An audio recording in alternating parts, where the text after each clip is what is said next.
In this video, I'll show you how to create a new meeting and send out personalized invitations.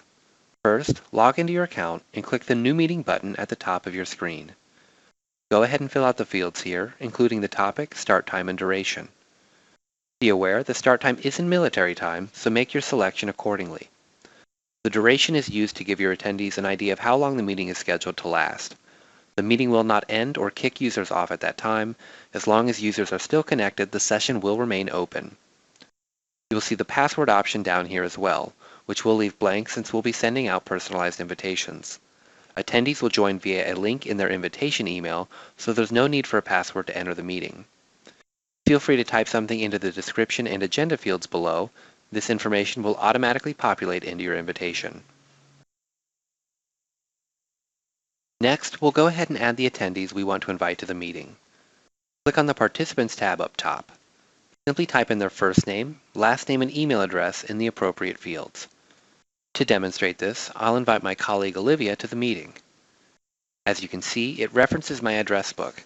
Since I've already added Olivia to a previous meeting, the system remembers her and I can simply click on her name to automatically fill out those fields for me.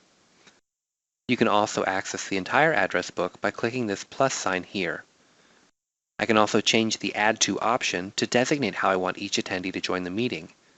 If a particular attendee will be presenting, needs to have control over the slides, share their screen, or be visible on camera, you'll want to select the Speakers option from the drop-down menu before clicking Add. You are limited to a maximum of 8 speakers in your meeting, and that does include the account holder.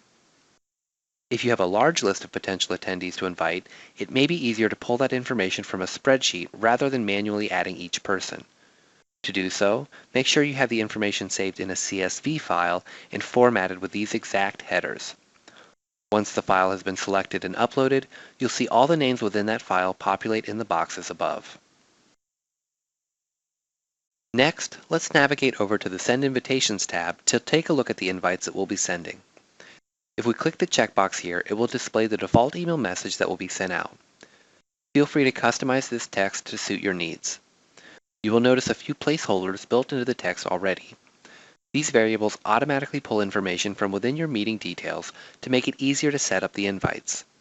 One of the most important variables is this personal link here. This generates the unique link that each individual will click to join the meeting. If this is altered or deleted, then the person receiving the invite will not have a link to join. Below the text, you'll see a list of additional variables that you can incorporate into your invitation if you would like. You also have the option to set up a couple of reminder emails. Check these boxes and adjust the time if you would like to send out these reminders. Once again, the text in the body of the reminder emails can be adjusted to suit your needs. Below, you'll see a few more options available when sending out these automatic emails. You have the option to attach files, send a copy to yourself, or upload an image for the header or footer of the email. Once you're satisfied with your changes, go ahead and click on Add to Schedule at the bottom, and you'll be asked if you want to send those invitations out.